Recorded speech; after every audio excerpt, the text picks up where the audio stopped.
What's up, everybody? Are you ready to bring the pain this week? Oh, yeah.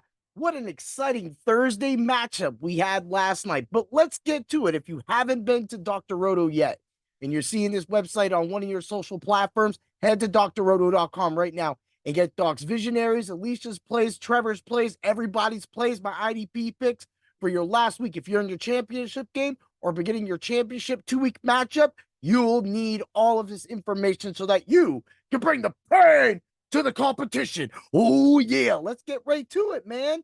Hey, the Browns is spanking up on them Jets 37-20. But that, I mean, even though that game was close, it actually hurt both defenses in a seasonal. But they had to, of course, get a touchdown each so that could, elevate their points and things like that. Man, we don't care about them seasonal things, right? But hey, I benched Ford. I was like, I figured Ford would get his, 13, 14 and get sharked all the time by, Kareem Hunt always scoring the touchdowns. This was actually the first time the Browns have actually let Ford get the ball. Completely took me off the radar. I was like, what the heck? So I didn't even play him. So he's just sitting on my bench with 28 points.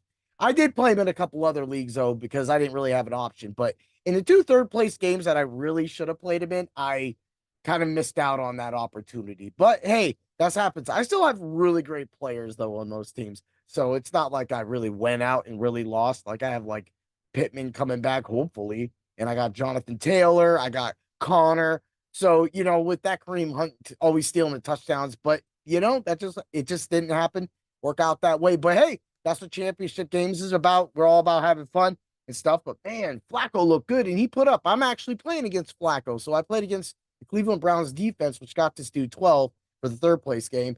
And Flacco got him 30. I'm still good. I'm still good. I think I'm still good. But it would man, that 28 would have been nice. Oh, yeah. So, the Browns, what if the Browns and the Ravens meet in the playoffs? Like, what if Joe Flacco has to face his former team? And what if that's like to go to the Super Bowl? Who knows what's going to happen with all the crazy games and things that have been happening this year? So when you look and you add all that together, it is very, very, very a high possibility that the Ravens could be facing the Browns. That would be crazy to see Flacco go back to Baltimore. I mean, he'll probably get shellacked. That defense is legit. And, Ravenville. Ooh, yeah, the B More powerhouse. Dig it? Yeah. Bird game. Dig it? So, that being said, I know that all of you have been waiting for it. I'm not going to spend a lot of time on it, but I do want to say before I give out my Macho pick of the week, I want to say thank you to everybody for supporting my podcast and all my articles this year and every year before that. Of course, going into the future, you know that I'm always going to bring the pain for all of you and make sure that you have the best information, the best plays. And for whatever it's worth, man, every single week, the Macho pick of the week has put up, man, sometimes not as good. Sometimes weird things happen. Game flow has been good. But overall, the Macho picks of the week and then adding in the betting this year was really, really fun. So I hope to continue that doing on, going into the future and having some fun that way, as well as, my IDP articles, my heats of the week, getting my heat check of the week, getting those plays. If you can play a lot of tackles, I've seen that prize pool, they have a lot of those plays, like the defensive tackles. So, like Roquan Smith over 8.5, something like that. You don't always get that. Like FanDuel don't be giving that out. And that's what I'm trying to bring together to help that all of you, run those numbers. And that is what that's all about. That's what those articles are about. Yeah, they're seasonal articles, but those players on that articles can get you your bets as well. I've had plenty of teammates like colleagues that, work at Dr. Roto have come by and asked me, hey, you think he's hitting this tackle total? And we went over things as well as our subs. That's why the subs only Discord is huge. And stepping into the new year and going into another baseball season, we had a killer year last year. The content was fire. It was precise.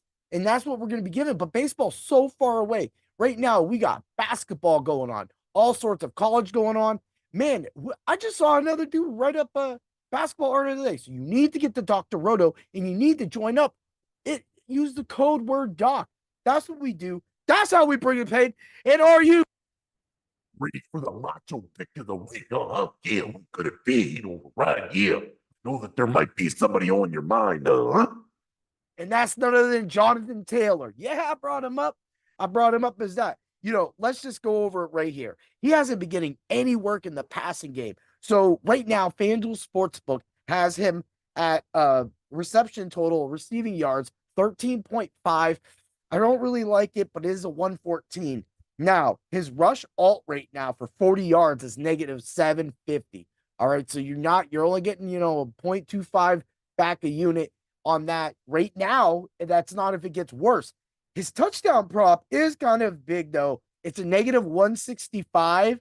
And that practically tells you that Jonathan Taylor's going to score. And I want to bring up last game. Jonathan Taylor was killing it, smashing in that game. And it seemed like once the Colts got behind, they went away from him and they didn't have Michael Pittman to really come out. But they didn't really throw the ball. Like I heard, a guy say, talk about the tight ends were getting up. Yeah. Yeah. Like the tight ends were going off. And I'm like, come on. Like Downs, I played Pierce as like a sneaky play because for his salary, it was cheap. And that was like, come on, man. That game just stunk it up. We still got the touchdown from Taylor and some yards. There could be so much more. But to put all that together, if you parlay those three picks together, you're going to get a plus 199. So that's on you if you want to parlay it. Of course, a touchdown is a great bet at, the 165. That's cool. That's always a good bet. And that's for sure that you're going to get that. That's what, I mean, you can't get much better of a touchdown prop than maybe a negative 210. Like that's all they probably will give out. Maybe something more, but doubt that. 165 is nice. Get him on your lineups because you know what? He might just be on the very contrarian lineup. So stay tuned for the Ultra Contrarian Show. And also make sure that you head over to Dr. Roto, as I talked about earlier, get all your information so that you can bring the pain to the DFS slates and the seasonal slate. Oh, yeah. Have a great day, everybody. And may the points